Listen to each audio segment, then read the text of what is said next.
Hello. So today I'm going to be reading to you part one of an essay written by J.R.R. Tolkien called On Fairy Stories.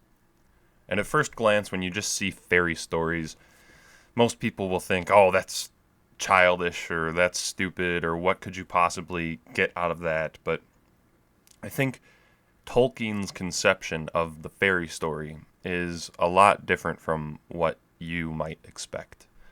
A fairy story to Tolkien is equivalent to a sub-creation, the generation of an imaginary world, which, even though it's imaginary, nonetheless has the same consistency and detail of reality. That it's the type of story that is the creation of something entirely new, not found in the real world, and yet requires not the suspension of disbelief, but instead creates in you the desire to believe because of its consistency and because of its internal rationality, almost. So, the creation of this type of art is one of the greatest achievements that an artist can make. And Tolkien thinks this because it provides us with a certain amount of value.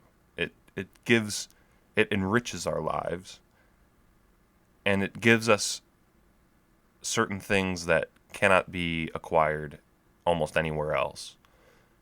And so I'm going to, without any further introduction, begin reading this essay to you. I'm going to break it up into 4 parts because I tried reading it all at once and it turned into about an hour of reading, and that just seemed a little too long, so I'm going to just do it part by part. This is part 1.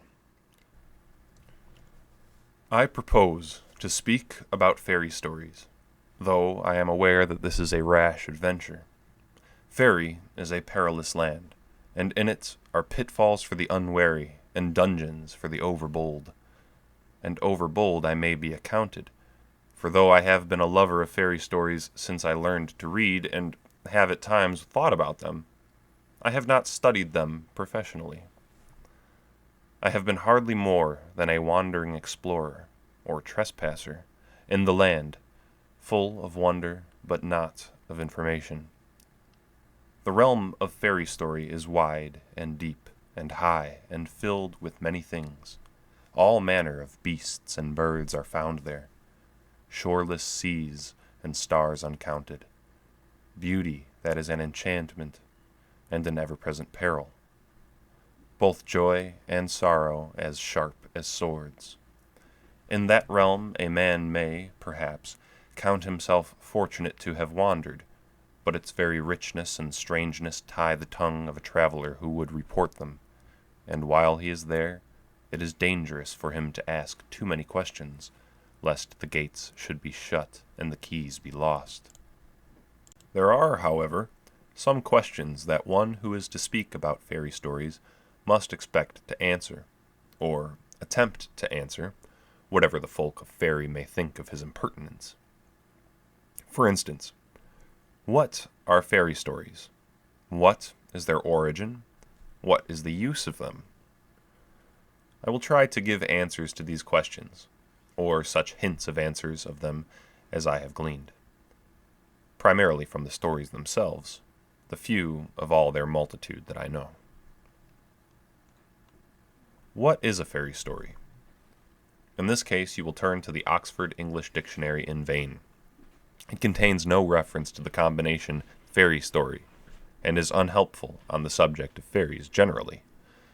In the supplement, fairy tale is recorded since the year 1750, and its leading sense is said to be a tale of fairies, or generally a fairy legend with developed senses, b, an unreal or incredible story, and c, a falsehood.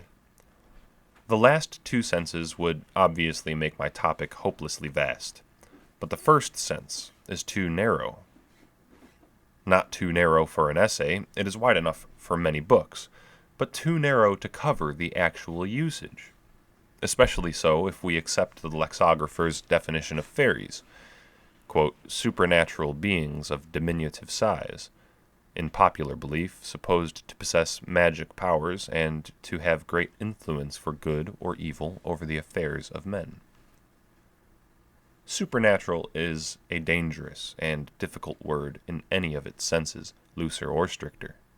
But to fairies it can hardly be applied, unless super is taken merely as a superlative prefix. For it is man who is, in contrast to fairies, supernatural, and often of diminutive stature, whereas they are natural, far more natural than he. Such is their doom.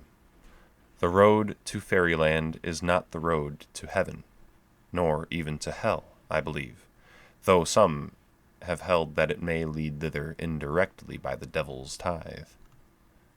O see ye not yon narrow road, so thick beset with thorns and briars? That is the path of righteousness, though after it but few inquires. And see ye not yon braid road, that lies across the lily leven? That is the path of wickedness, though some call it the road to heaven. And see ye not yon bonny road, that winds about yon ferny brae? That is the road to fair elf land, where thou and I this nightmare gave. As for diminutive size, I do not deny that the notion is a leading one in modern use.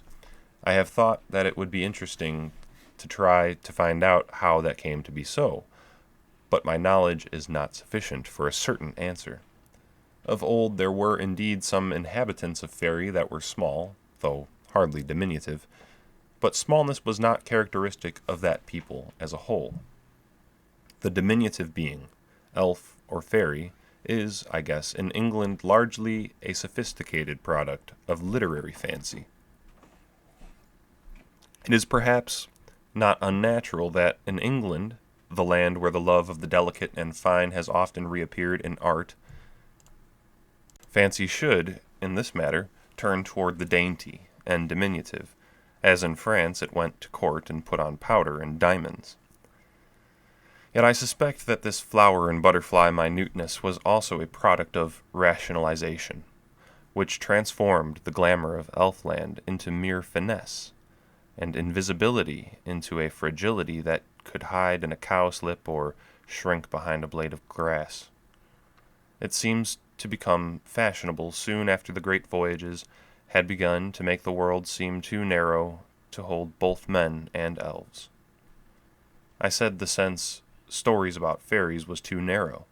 It is too narrow, even if we reject the diminutive size, for fairy stories are not, in normal English usage, stories about fairies or elves, but stories about fairy, that is, fairy, F-A-E-R-I-E, the realm or state in which fairies have their being.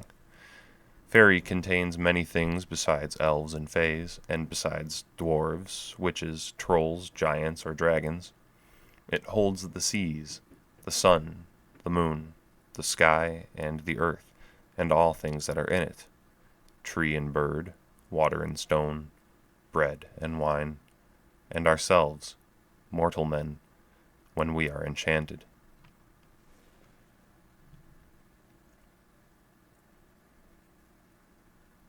Stories that are actually concerned primarily with fairies, that is, with creatures that might also in modern English be called elves, are relatively rare, and as a rule not very interesting.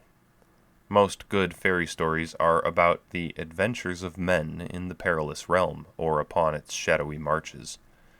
Naturally so, for if elves are true, and really exist independently of our tales about them, then this is also certainly true.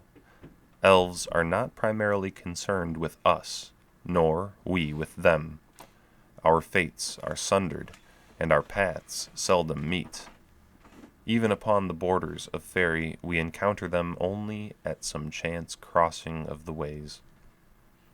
The definition of a fairy story, what it is or what it should be, does not, then, depend on any definition or historical account of elf or fairy, but upon the nature of fairy, the perilous realm itself, and the air that blows in that country. I will not attempt to define that, nor to describe it directly. It cannot be done. Fairy cannot be caught in a net of words, for it is one of its qualities to be indescribable, though not imperceptible. It has many ingredients, but analysis will not necessarily discover the secret of the whole. Yet I hope that what I have later to say about the other questions will give some glimpses of my own imperfect vision of it. For the moment, I will say only this.